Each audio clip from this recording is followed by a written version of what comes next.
Mm-hmm. And we also need people that are going to tell us when we're not. And one of the things that I was thinking about was after my second husband died, I went to a grief counseling group. Mm-hmm. And I found they were very negative, and I didn't realize that negativity had carried into my own life until my younger son took me aside one day and he said, "Mom, do you realize you're doing this?" And he gave me examples. And I was a little upset, but when I left and went back and I said, he's right. That is not me. I don't do those things, but I'm doing them. So I went back to my son and I told him that I really appreciated what he had done. Mm-hmm. Because I think sometimes it takes a lot of courage to confront your parent. Sure. And his wife called me and she said, "I'm so glad you did that because he was afraid that you were going to be angry or upset with him." So the validation it's like a circle. We have to validate somebody, we have to correct them, we have to go back and validate them when they make the change. And it's a lot more important to us, I think, than some people give credit for. Mm-hmm. Thank you. Great way to start the week, Pat. Thank you for that insight. Welcome, everyone. We're live, by the way. Welcome to our daily success call for Monday, the 7th of March. John Labenia and Pat here to get us started. Validation, I guess, is the topic, right? So, you know what? We could take that up. That's actually, yeah, I think very important. We've talked about it a couple of times here, but I think the way Pat just introduced it is pretty powerful. Quick announcement. Welcome to all of our brand new members. Welcome to the crew. We have a lot going on here in the low-hanging system behind the scenes. You're going to be hearing from your accountability reps, and they should be hearing from you as well. So definitely go through your course material steadily, a little bit each day, and at the same time, be sure you're getting through your accelerator videos and all that, where we get to hear from you. So, which is kind of a beautiful segue into what Pat was just talking about with validation. You know, one of the things that I've experienced as a student, not only of business, but a student of personal growth, is that a lot of times, and in a lot of courses that I've taken and lectures that I've attended, a lot of times people just talk at you, and there's no real dialogue there.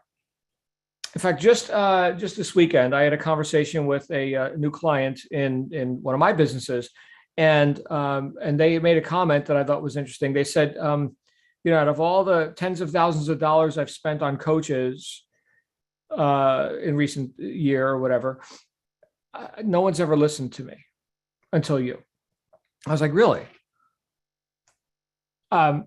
That's kind of startling. It's kind of sad, kind of tragic too. I mean, why did you pay them tens of thousands of dollars if they weren't even listening to you? Is what I'm thinking. But just as a matter of course, I listened to you. Doesn't everybody do that? No, not everybody does that.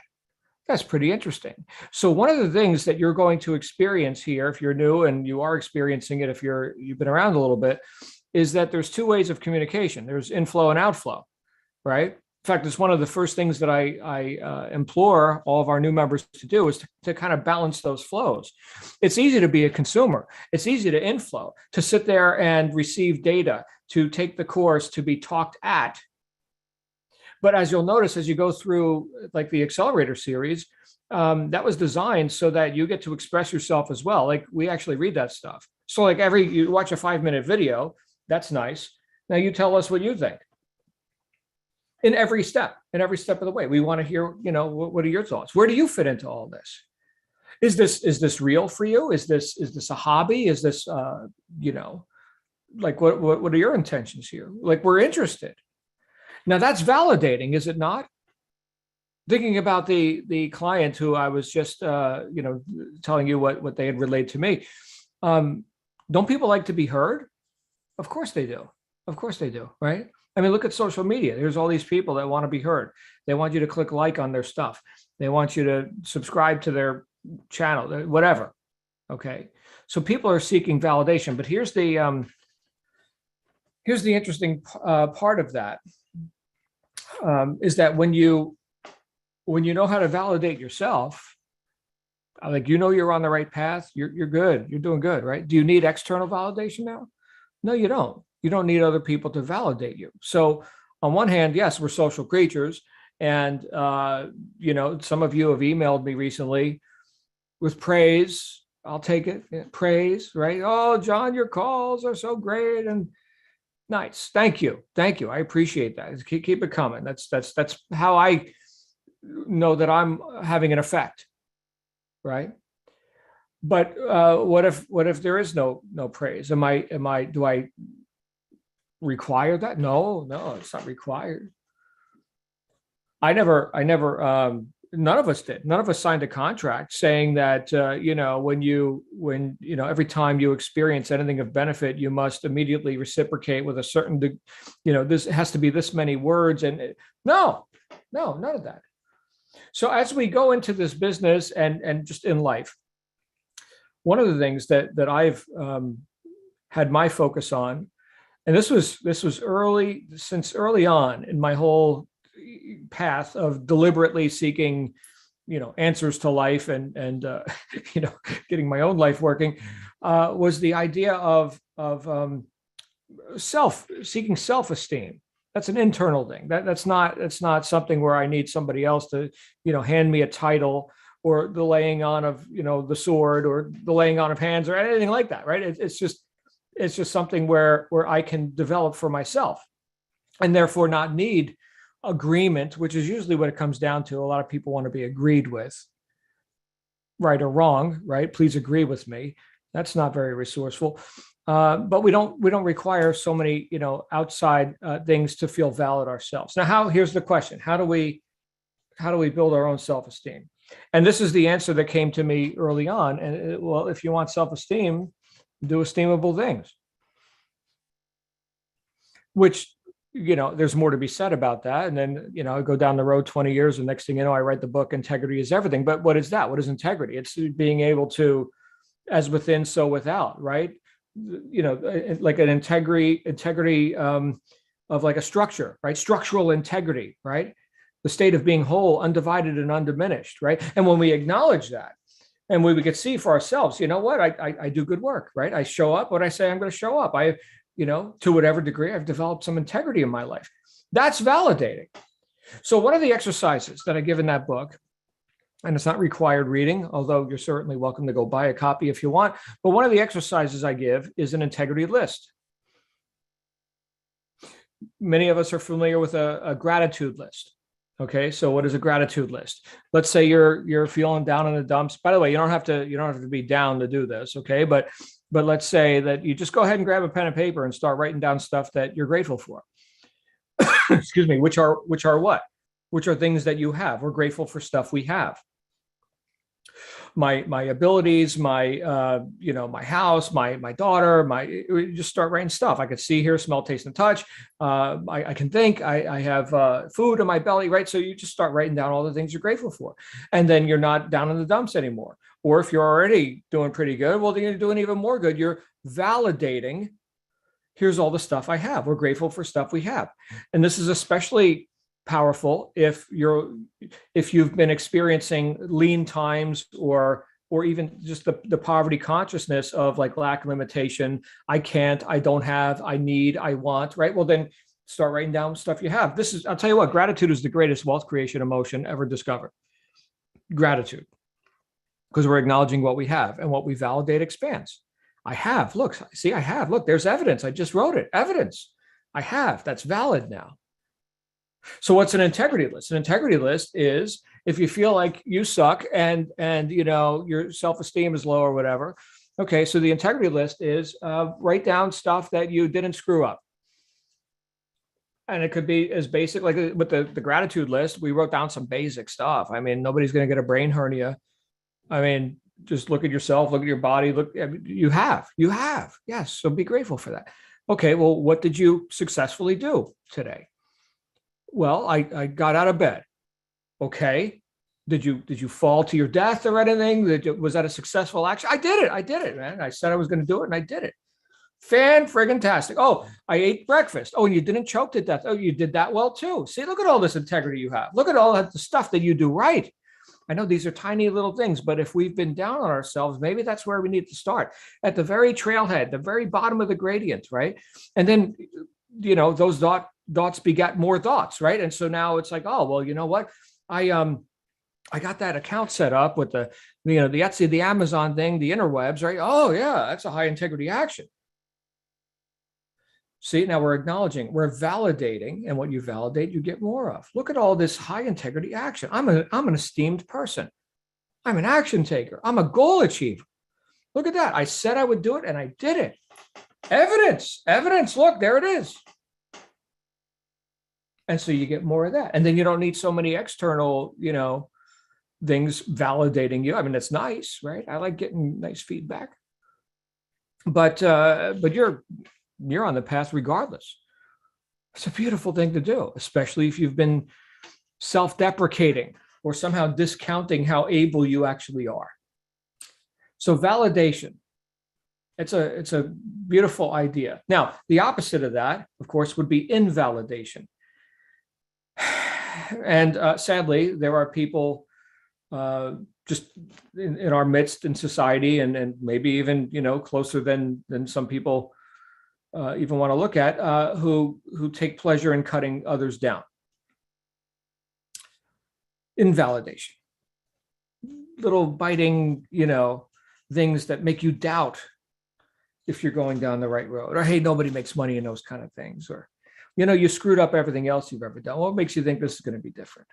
What do you think? You're special or something? Hey, I don't know. Hey, good luck to you. Oh, don't wish me good luck. Don't do that. That's probably one of the most invalidating things you could say to somebody. Now, a lot of people say it unknowingly. Hey, good luck, and they mean it. I hope you succeed. But don't wish me good luck. Right? That's like, well, now what we're saying is that my efforts are not valid. That hopefully the gods will rain success down upon me, but I have nothing to do with it. I need luck or something. Successful people are lucky. Just ask any failure, right? So be careful with the language. And again, I'm a bit of a stickler for language as an author and somebody who thinks that the dictionary is the greatest self-help book ever written. But the idea here is that you could have armor on, so that when those arrows of invalidation come in, overt or subtle, that you can deflect them. One of the books that I've recently read is, and we're wrapping this up in our book study group tonight for those of you who are involved in our book study group, but it's The 8 Pillars of Prosperity by James Allen. And the eighth pillar is self-reliance. And throughout the book, he talks about, but especially in this chapter on self-reliance, he talks about having that armor, so to speak, where you are independent of the good opinion of others. It's a powerful place to be, self-validating once again. So here's the question, everybody. So thinking back to the integrity list, is there something that you've done or could do today? And I don't, we got people in all different time zones.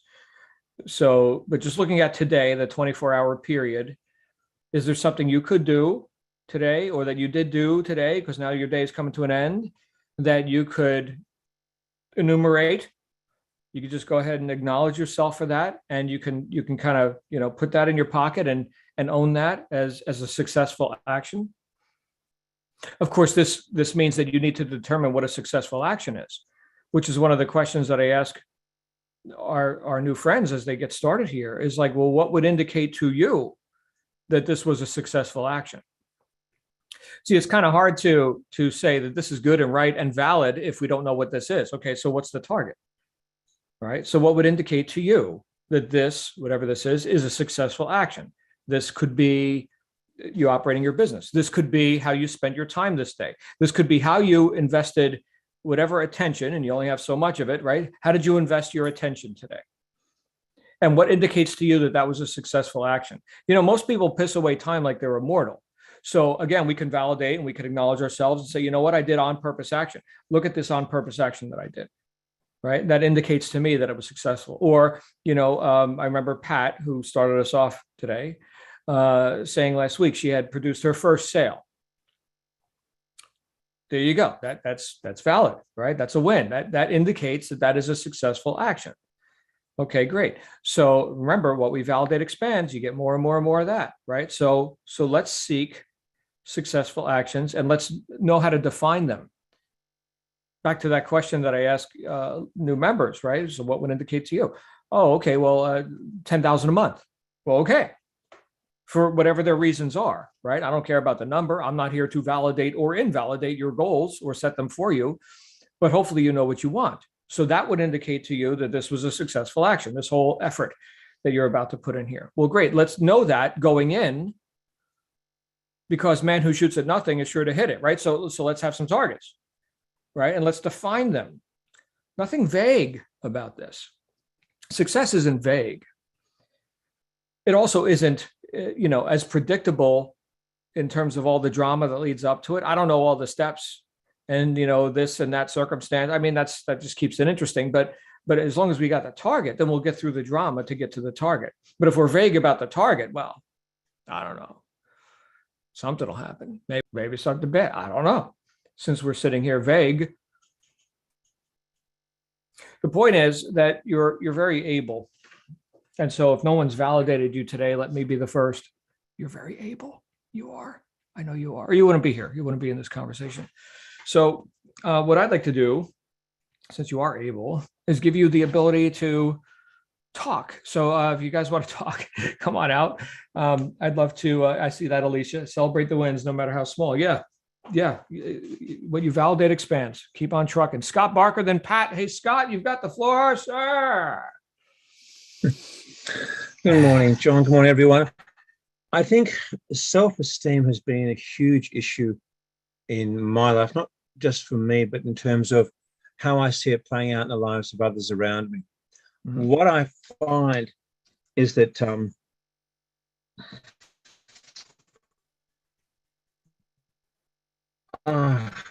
okay, before I talk about that, Pat brought that up before.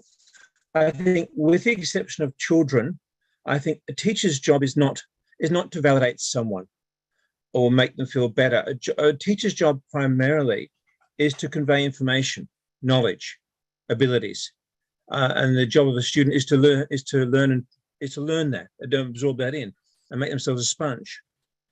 If a teacher has to build the self-esteem of a child of the student, that's a huge burden, particularly if they're adults. If they're children, obviously that's a different situation. But if they're adults, that's not fair, because they've got a big job to do teaching. That's a huge job. That's their specialty. That's what their life is about. They shouldn't be in the position of having to give someone something that they should already have themselves. And I think what I see with low self-esteem particularly is that the person with low self-esteem becomes either a slave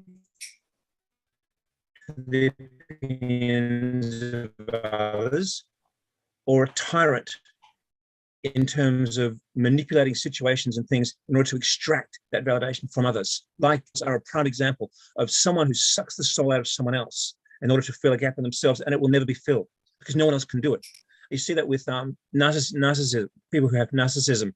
It is so prevalent, it is so pervasive throughout society. It's amazing, because people have very low self-esteem and they manipulate situations and other people in order to give themselves a temporary boost, to boost their sense of importance.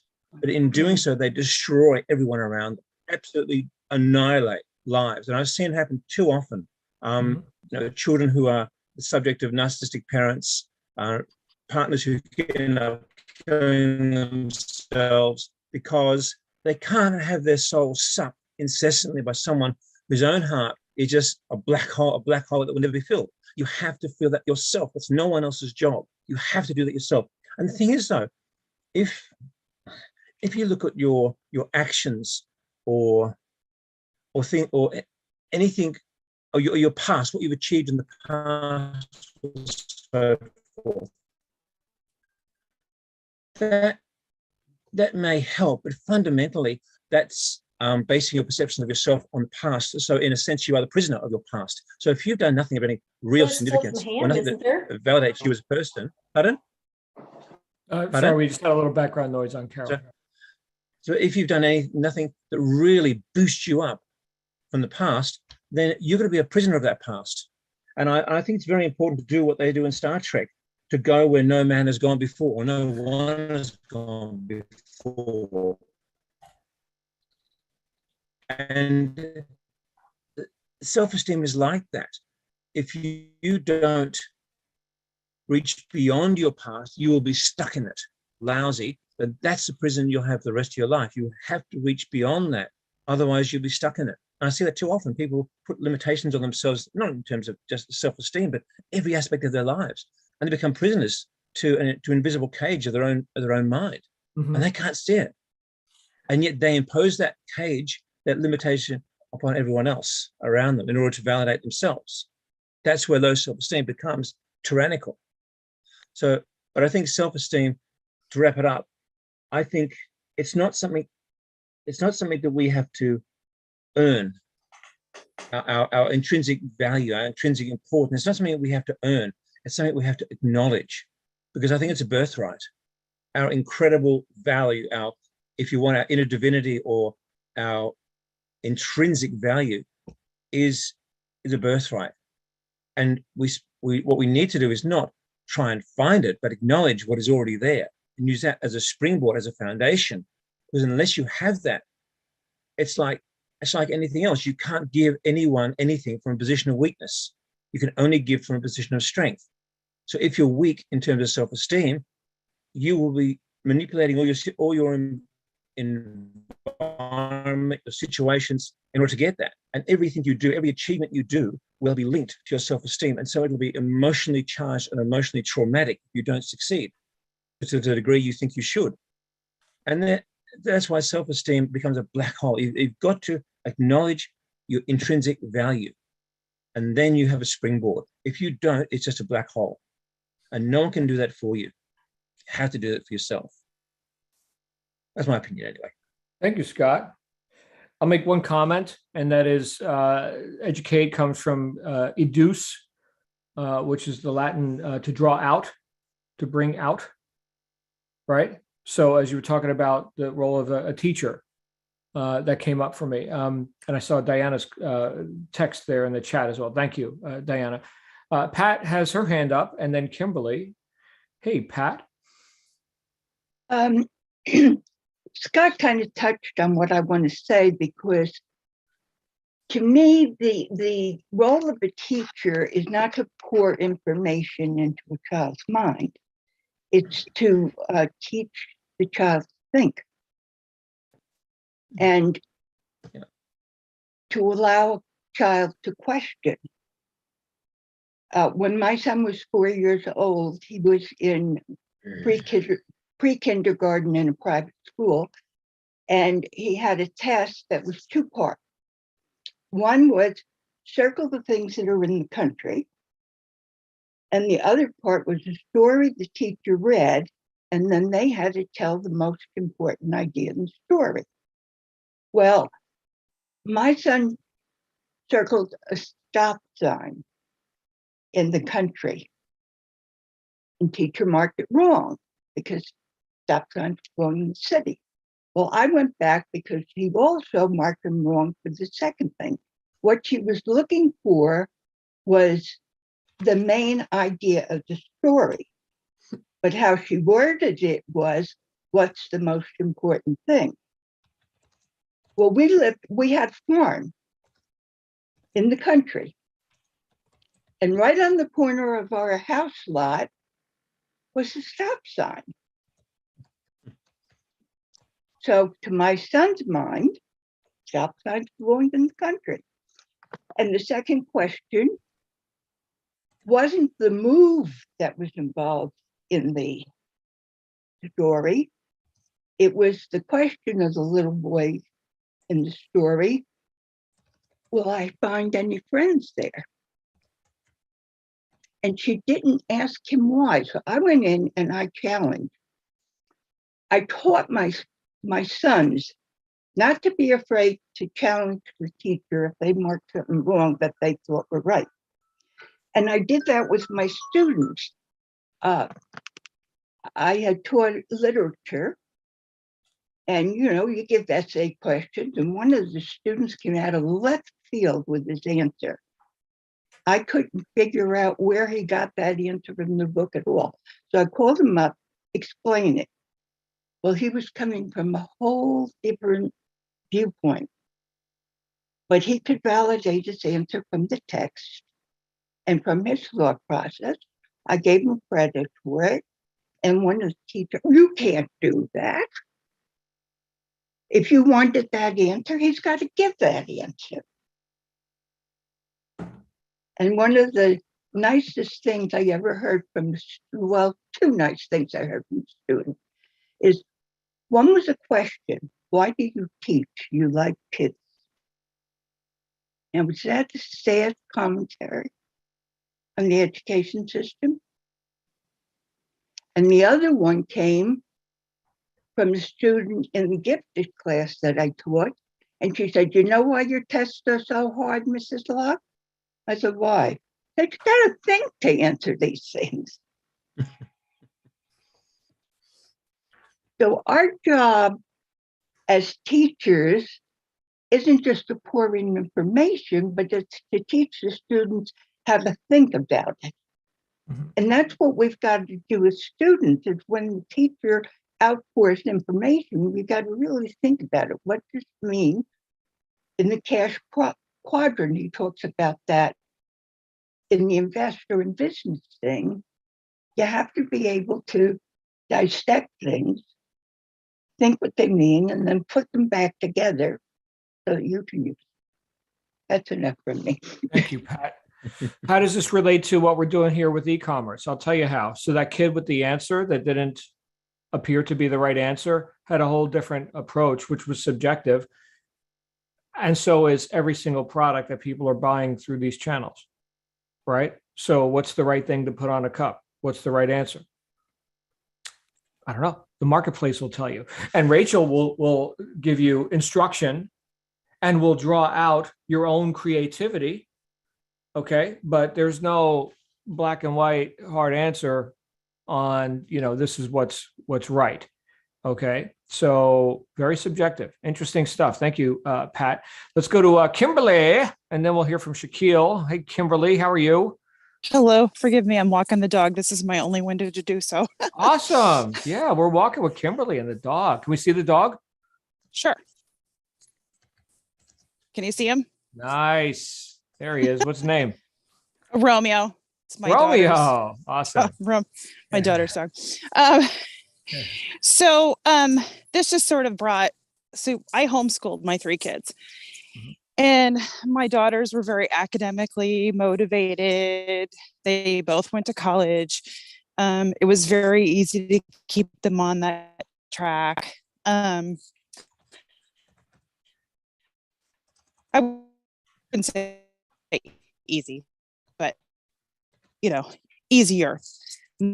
And he's very mechanically, seems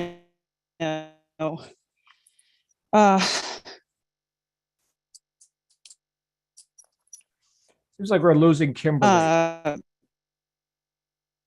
Motivated and inclined. Are you? Yeah. Can you hear me? Your signal. Yeah, we hear you now. Let's see if we can keep the signal. Now we don't hear you. Can you hear me now? Yeah, we hear you now. Okay.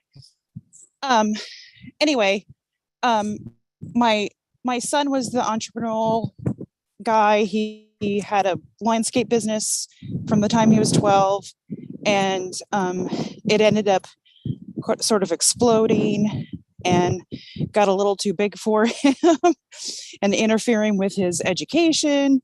And I was always trying to rein it back, and he always called me his dream crusher. And I kind of wore that proudly, but just because I was trying to, get him to get his high school diploma. And recently I had the opportunity to ask him to, I needed him to look at my Amazon store and see how the shipping worked.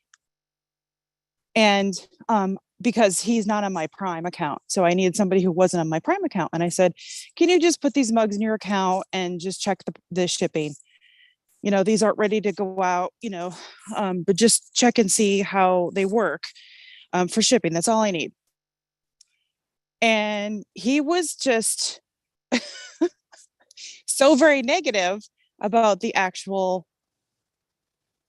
products, the mugs. He was just enjoying being my dream crusher to the hilt. It was interesting and it was fun,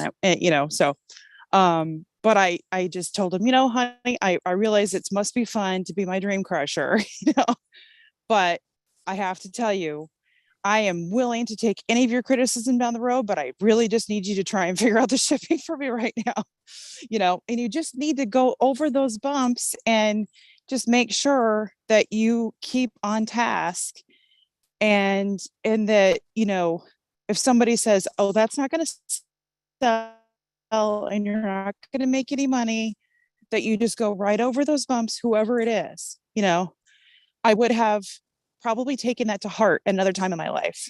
But, I think that happens all the time.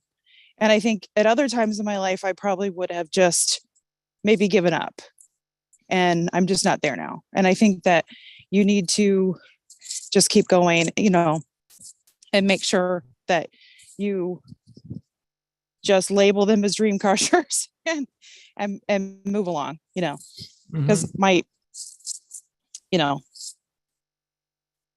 have no good ending to my,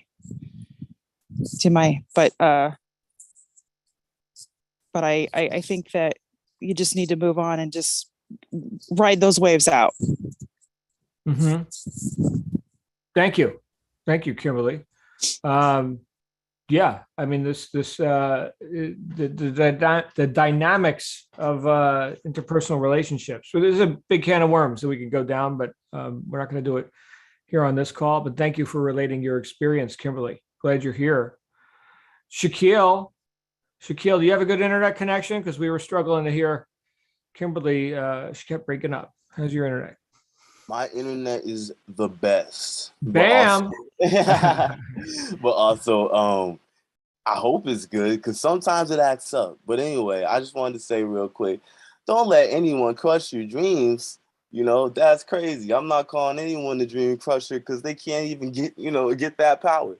But anyway, kind of what I wanted to say, and I know we're short on time and everything, but I just wanted to kind of address what Scott was talking about, how he doesn't like the idea of being a prisoner of the past. And a term I may have mentioned before or not was like the term of the cookie jar, or the accomplishment cookie jar, which is a lot like the integrity thing that you speak about, the list. But when you reach into your cookie jar, you take a look at your wins and where you did great and where you kicked ass and overcame all of the hurdles. And a thing about that cookie jar is that, and staying in topic with validation, is that you have to participate in your own rescue. And that, Jim Rohn talks about how, like, you can't wait around for someone to come along and turn you on, because what if they don't show up? And so you have to turn yourself on. And so back to the past thing, though, a thing that I like about Buddhism is that they talk about how in each passing moment, you're kind of dying and you're kind of being reborn into each moment. And if you know anything about Eckhart Tolle, he talks about the power of now. And there's power within that. So if we're trying to build our self-esteem and feel good and not beat ourselves up with, thoughts about the past and things of that nature, then the best thing that we can do is kind of like John said, do esteemable things. So a thing that's really worked for me, and I probably talked about this last time, was keeping small promises to myself consistently. And I've been doing that since the start of 2022. And I feel like excuse my French, I was about to cuss, but I feel like a rock star. And it's because I make my bed, I brush my teeth, I work out, I eat an apple a day. I do my homework, I read, I take care of everything that I put on my agenda of intentions that I want to complete for each day. And at the end of the day, I feel good. And I'm like, yeah, man, I got them all. And that's great for my self-esteem. And I don't need anyone to tell me that I did good, because I know I did. And I know that that's how John feels, because when he gets compliments, John knows that he's a rock star. Like, he doesn't need you to tell him, but of course it feels good. But John is consistent, and he does his duty. He does his business, and he does it well. And he knows that because he can trust himself, because he keeps his promises. And so that comes up into the topic of your self-esteem. And yeah, when you don't let yourself down, then you can trust yourself, and then you start to feel more confident and stuff like that. I haven't eaten any meat or any animals that walk on land since the start of 2013. And by now, I can really trust myself. I won't eat a piece of pepperoni pizza. Like, I'm not even interested. You know, and that's like built my confidence. But anyway, boom, I'm done. Awesome stuff. Always entertaining, Shaquille. Glad you're here, man. Glad you're here too, James. All right. And everyone else as well. Love All right, guys. We've got a couple minutes left. We'll take a couple more. Pat wants to talk again, then Deborah, then Emelinda. Hey, Pat. I just wanted to give an example of not crushing children's dreams or people's dreams. My son, when he entered high school, during the summer, he decided to go over to community college and take a couple of courses because he didn't like just hanging around all summer. And our community college allowed you to take 12 credits without signing up for a degree. So I think I told you a story about his calculus when he went back. But after the 12 credits, he was noticed by the superintendent of schools, who was also on the board of the college. And he went in and convinced the board, even though my son was a freshman, to give him carte blanche on taking as many courses as he wanted in whatever subjects he wanted. He graduated. His father didn't want to pay for it. My mother said I was depriving him of a social life. All these negative people came in and wanted to crush him. He stuck by it, and he graduated with his associate degree 2 weeks before he graduated from high school. Nobody was going to crush that child's dream. Mm-hmm. Mm-hmm. You know, so you've got to have that in you, that you just absolutely, this is my dream, and you're not going to change it. Thank you. I'm done. Thank you, Pat. Good times. Deborah, and then Emelinda. Hey, Deborah, you've got the floor. Hey, John, how's everybody? Very good. I love to hear Scott talk and Pat talk, and I just want to say I'm going to take the label here. I'm the poster child for low self-esteem and how to develop it, because I had it so bad at some time. But as a nurse, as a registered nurse, I learned working with children, especially in a psychiatric hospital for 15 years at night, that the process of lower self-esteem is done by people who have lived a miserable life, that project their misery onto children, because children are not born. They don't come out of birth canal and say, you know, Mom, I got low self-esteem. Ha ha ha. It's not going to happen that way. It is a system of either conscious, unconscious development onto somebody or some people about what people don't like and what they should do. It chips away at the person's whole essence of who they are. So, but I learned through the process that there's one thing that helped me, is that when I finally learned that I could take criticism very well, I had been released of problems with low self-esteem. When you can take criticism with a smile, take criticism, say, I like your opinion, thank you, and go on as you were doing, soon your self-esteem starts to elevate more and more. And I just don't want to think that I was going to be in that situation. And then I was able to look at that other person or the people inflicting their opinions, that it was their problem, not mine. So Mhm. therefore, I could say very well that they can take their problems and go on. And but low self-esteem, it's a system. It's a system by other people who are black souls that have no life and like the pleasure of chipping away at someone's soul. That's all I have. You all have a good day. Mhm. Very insightful. Thank you, Deborah. Always good to see you, my friend. Yeah. All right. And Melinda's going to have the final word. Come on out. Hello, everyone. This is Melinda, kind of new to the team, but I'm loving it so far. I just wanted to agree with Shaquille because he said something that I recently learned myself, and it's doing wonders for me because I was one of those black or white type of people. You know, if I'm not doing it all the way, then I'm not doing it at all, you know, and that holds you back because we keep thinking, you know, you have to do these major things like, you know, and I think I heard you talk about this too, John, in your welcome video. But then this beginning of this year, I learned is the little things, you know, that compounding of little things, you know. And so doing little things that would seem like nothing to other people, like making your bed, for example, you know, I notice how it sets my day up for success. You know, little things that you would think, what has that got to do with anything?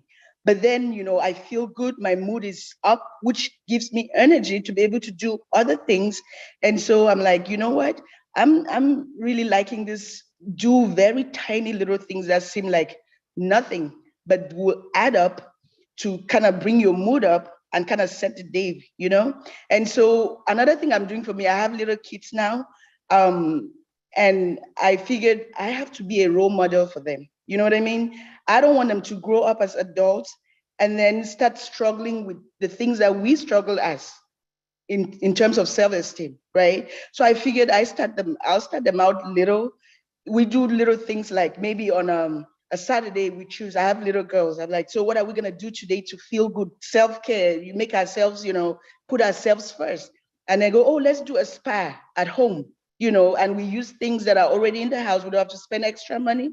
But I'm thinking, you know, these little things add up because like Pat said, you know, you cannot influence it, but you can bring it out. You know, be mindful of the things you say. You say something sometimes in a joke. For example, you think you're joking, but you don't know what you've done to a child or even an adult for that matter, right? Say you're excitedly sharing your dream with someone, they're like, oh yeah, right. We've been down that road. I tried it. Nobody has ever succeeded, all of that. And you walk away and they think they just, you know, said something in passing, but now you're rethinking everything, you know? So we have to be, I want to say, you know, kind of like the light of the world, so to speak. Like right now, I'm very mindful when I talk to people. In fact, I just walked back home from a Kia garage that I put my car there since Monday. I went this morning and they haven't even touched it. And I felt myself just coming up. I was about to go off. And then I was like, wait, this guy talking to me right now has nothing to do with the fact that they can't give me a ride home. He has nothing to do with the fact that they don't have enough mechanics. He's just doing his job. And so I coached myself back into, you know, just treating him just like another human being who is doing his best. And oh my goodness, I had the energy to walk 5 miles home. What did I gain out of that? I felt good. I just got my exercise in and, you know, I'm ready to go do some work right now, right? But had I gone off and called him out a name and all of that, my mood would probably not be where it is right now. And I would probably want to spend the rest of the day in bed, you know? So we got to be the light, you know? If you change the next person's life, you don't know. Just I guarantee you that guy today, he's probably gonna have a really good day at work today. You know, he's gonna treat other people nice, who are then gonna go and treat other people nice, and that's how the change starts, right? So we gotta be the change that we want, basically. So I hope I didn't go off tangent. Thank you. Awesome. Thank Can you I so say much. something? Can I say Yes. something? Randy, you can. Yeah. Hello, my name is Randy. I've been sober for 2 hours. Okay. Congratulations. I'm just joking. And I'm sorry I'm not in Hawaii like most of you are. No, I just want to say hello. It's my first time here. And I hope I make money, That's the goal. Well, it's not about hope. Hope isn't a strategy. Let's get it done. Yeah, I hope I So- make money. Oh, yeah, of course. Hope is one thing. Implementing your plans is another. Mhm. So I see a lot of like mature people here and young people. That's kind of like an encouragement to me, And some will. I just want to say hello and thank you for welcoming me. And I hope I can pay the monthly payment to Rachel. Thank you. Okay. Welcome, Randy. Everybody, that's Randy. Welcome. He's been sober 2 hours. Awesome stuff. Yeah, 2 hours. All right, guys, we're going to go ahead and wrap up with that. It's the top of the hour. I will look forward to seeing you all here tomorrow. In the meantime, if you are new here, like Randy, get with your accountability reps, start building that consistency, and we will look forward to seeing what you do here with this tremendous opportunity. You guys make it a great day. All right, we'll talk again real soon. Bye for